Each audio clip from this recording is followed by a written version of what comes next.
Welcome to Philosophy Decoded, where we explore timeless wisdom for modern life. Let's decode today's philosophy. You are born into slavery. Your body belongs to someone else. You can be bought, sold, beaten, or killed at your owner's whim. You have no rights, no property, no future. Every decision about your life is made by others. You own nothing, not even yourself. Now imagine discovering that despite all this, you are still completely free. Free in a way your master will never be. Free because no one can control the one thing that truly matters: how you think and respond. This is not wishful thinking. This was Epictetus. Today we meet the slave who became one of history's greatest philosophers. We will explore the single rule he developed that revolutionized how we understand control and freedom. And we will see why his teachings, born in chains, offer more liberty than most people experience with all their freedom. Epictetus was born around 50 of the Common Era in Hierapolis, a city in what is now Turkey. His name literally means, acquired one, in Greek. He was property. As a young slave, he was brought to Rome and became the property of Epictetus, a wealthy freedman who served in Emperor Nero's court. During his slavery, Epictetus suffered a permanent leg injury. Ancient sources disagree on how it happened. Epictetus himself never discussed it, which reveals something about his philosophy. The cause did not matter. What mattered was how he responded to living with disability. Despite his circumstances, Epictetus gained permission to study philosophy under Musonius Rufus, a prominent Stoic teacher in Rome. This education changed everything, not his external situation, which remained slavery, but his internal orientation. He learned to distinguish between what he could control and what he could not. Eventually Epictetus was freed. He began teaching philosophy in Rome until Emperor Domitian expelled all philosophers around 93. Epictetus moved to Nicopolis in Greece, where he established a school that attracted students from across the Roman world. Epictetus never wrote anything himself. One of his students, Arian, compiled his teachings into the Discourses and the Enchiridion, a handbook of key principles.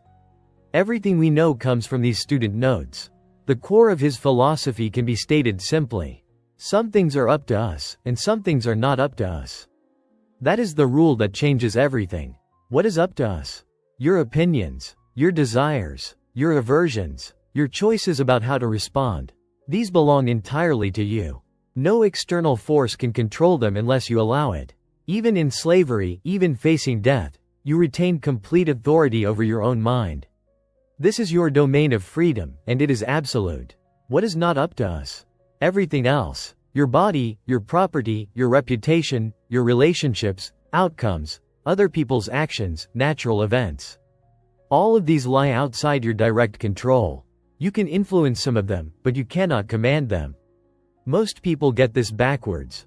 They spend energy trying to control things outside their power while neglecting what is fully within it. They want their bodies to never get sick, their possessions to never be taken, their reputations to never suffer. When reality does not cooperate, they become frustrated, anxious, or depressed. Epictetus proposed a radical alternative. Focus exclusively on what is up to you.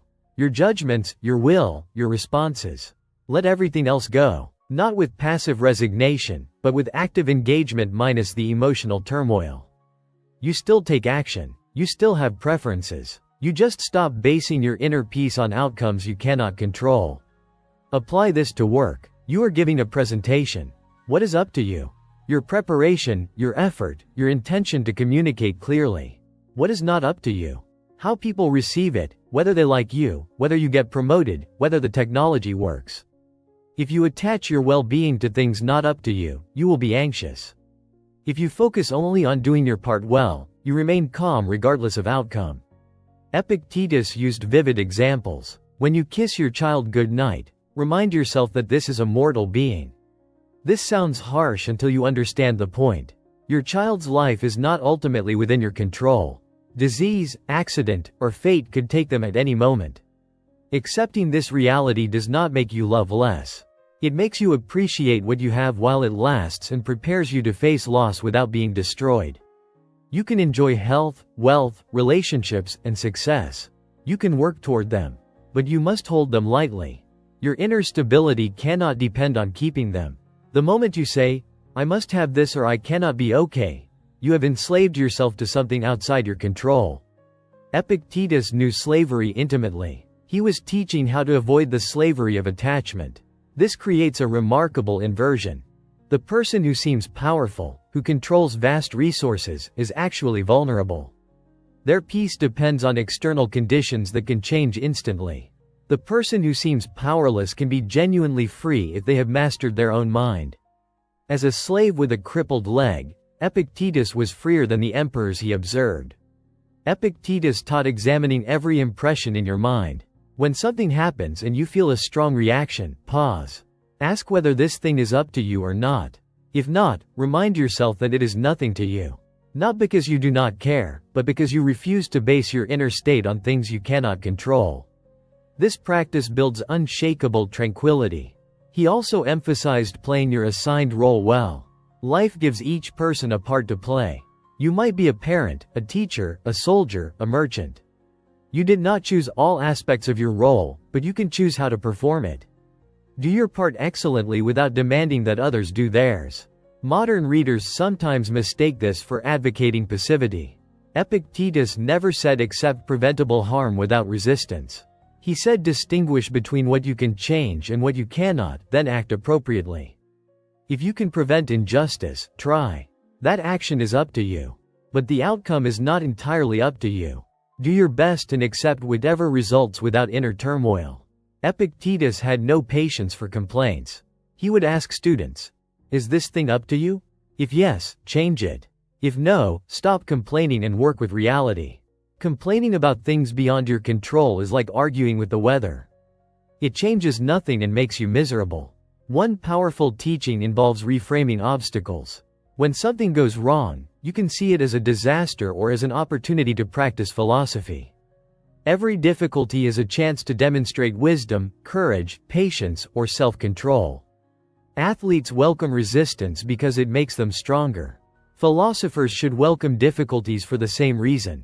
This does not mean pretending difficulties are not difficult. It means changing your relationship to difficulty. A heavy weight is still heavy, but if you are training, you are glad for it. Similarly, a challenging situation is still challenging, but if you are practicing philosophy, you are glad for the challenge. It develops your character. Epictetus lived what he taught. He owned almost nothing. He lived in a small house with a mat for sleeping and an earthenware lamp, which was stolen and replaced with a cheaper clay one. The thief could not steal his peace because that was not an external possession. His tranquility came from within, from judgments and choices no one could take. His school attracted serious students willing to question assumptions and change their lives. He challenged them to examine how they were enslaving themselves to external things, to emotions based on false judgments, to unquestioned opinions. Philosophy was practical training in living well. What can you take from Epictetus today? Pay attention to where you place your well-being. Are you anxious about things outside your control? Are you angry about what other people do? Are you afraid of outcomes you cannot guarantee? Redirect that energy to what is up to you. Your own thoughts, choices, and responses. Practice the pause. When something triggers a reaction, stop before responding. Ask if this is up to you. If not, let it go. If yes, respond with wisdom rather than reactive emotion. This simple practice builds the freedom Epictetus described. Remember that external circumstances are neutral. They become good or bad only through your judgments. Change the judgment and you change your experience. Your suffering comes not from events themselves but from your interpretation. Events happen. Interpretation is up to you. The slave who became a philosopher discovered something most people never learn. Real liberty is internal. It cannot be given by others and cannot be taken away. It comes from mastering the one domain that is truly yours, your own mind. That discovery, made in chains, remains the foundation of psychological freedom 2,000 years later. Next time on Philosophy Decoded, we explore a question that seems impossible.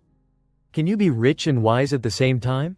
Seneca was one of the wealthiest men in Rome and a devoted Stoic philosopher. His critics called him a hypocrite. His defense reveals the Stoic paradox that changes how we think about wealth and virtue. Do not miss it.